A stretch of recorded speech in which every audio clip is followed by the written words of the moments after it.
ಪ್ರಿಯ ಸ್ನೇಹಿತರೆ, ಇಂದು ನಮ್ಮೆಲ್ಲರ ಜೀವನದಲ್ಲಿ ಒಂದು ಪ್ರಮುಖ ವಿಷಯವಾಗಿ ಮೂಡಿಬಂದಿರುವ ನಂಬಿಕೆ ದ್ರೋಹದ ಕುರಿತು ಮಾತನಾಡಲು ಬಂದಿದ್ದೇನೆ. ನಂಬಿಕೆ ದ್ರೋಹ ಎಂದರೆ ಏನು?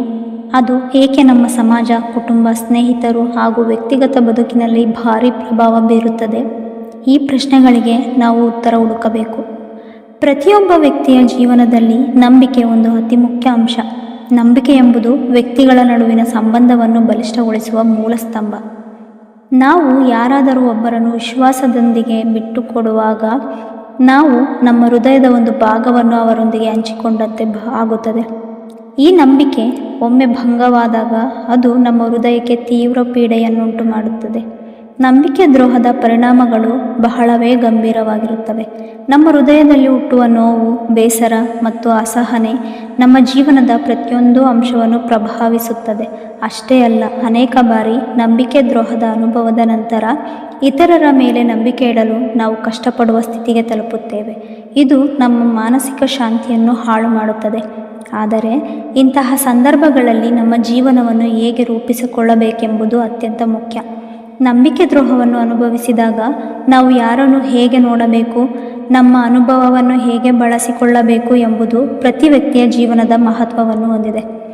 ನಂಬಿಕೆ ದ್ರೋಹವು ನಮ್ಮನ್ನು ಬಲಹೀನಗೊಳಿಸಬೇಕಾಗಿಲ್ಲ, ಬದಲಿಗೆ ಅದು ನಮ್ಮನ್ನು ಮತ್ತಷ್ಟು ಬಲಿಷ್ಠರಾಗಿಸಲು ಸಹಕಾರಿಯಾಗಬೇಕು.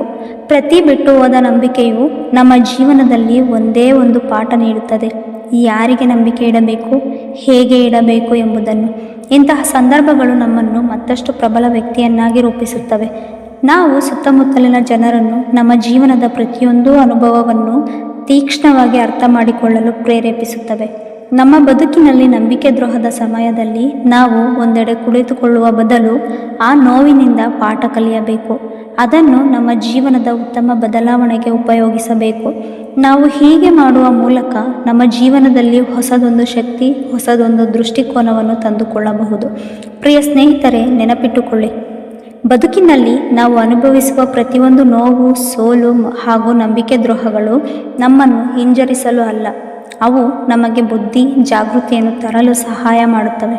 ನಂಬಿಕೆ ದ್ರೋಹವು ನಮಗೆ ಸತ್ಯದಿಂದ ಯಾರು ದೂರ ಆಗುತ್ತಾರೆ, ಯಾರು ನಮ್ಮ ಬೆಂಬಲಕ್ಕೆ ನಿಲ್ಲುತ್ತಾರೆ ಎಂಬುದನ್ನು ಅರಿವಿಗೆ ತರಲು ಸಹಾಯ ಮಾಡುತ್ತದೆ. ಅಂತಿಮವಾಗಿ ನಂಬಿಕೆ ದ್ರೋಹದೊಂದಿಗೆ ಬದುಕು ನಡೆಸುವ ನಾವು ಜೀವನವನ್ನು ಹೇಗೆ ನೋಡಬೇಕು ಎಂಬುದನ್ನು ನಾವು ನಿರ್ಧರಿಸಬೇಕು. ನಾವು ತೊಂದರೆಗಳಿಂದ ಪಾಠ ಕಲಿಯಬೇಕು, ಹೆಚ್ಚು ಜಾಗೃತೆಯಿಂದ ಮುನ್ನಡೆಯಬೇಕು. ನಂಬಿಕೆ ದ್ರೋಹ ನಮ್ಮನ್ನು ಎಷ್ಟು ಬಲಹೀನಗೊಳಿಸಬಹುದು ಎಂಬುದರ ಬಗ್ಗೆ ಯೋಚಿಸುವ ಬದಲು ನಮಗೆ ಎಷ್ಟು ಬಲವನ್ನು ಕೊಡುತ್ತದೆ ಎಂಬುದರ ಮೇಲೆ ಗಮನ ಹರಿಸೋಣ. ನೀವು ಯಾರು ಆಗಿದ್ದರೂ, ಯಾವ ಅನುಭವದಿಂದ ಬರುವಾಗಿದ್ದರೂ ನಿಮಗೆ ಒಂದು ವಿಷಯ ಸ್ಪಷ್ಟವಾಗಿರಲಿ: ಪ್ರತಿಯೊಂದು ಸಂಕಷ್ಟವೂ, ನಂಬಿಕೆ ದ್ರೋಹವು ನಮ್ಮ ಜೀವನದಲ್ಲಿ ಹೊಸದೊಂದು ಶುಭಾರಂಭಕ್ಕೆ ಅವಕಾಶವನ್ನು ಸೃಷ್ಟಿಸುತ್ತದೆ. ಅದನ್ನು ಸ್ವಾಗತಿಸಿ, ಶಕ್ತಿಯನ್ನು ಸಂಗ್ರಹಿಸಿ ಮುನ್ನಡೆಯಿರಿ. ಧನ್ಯವಾದ.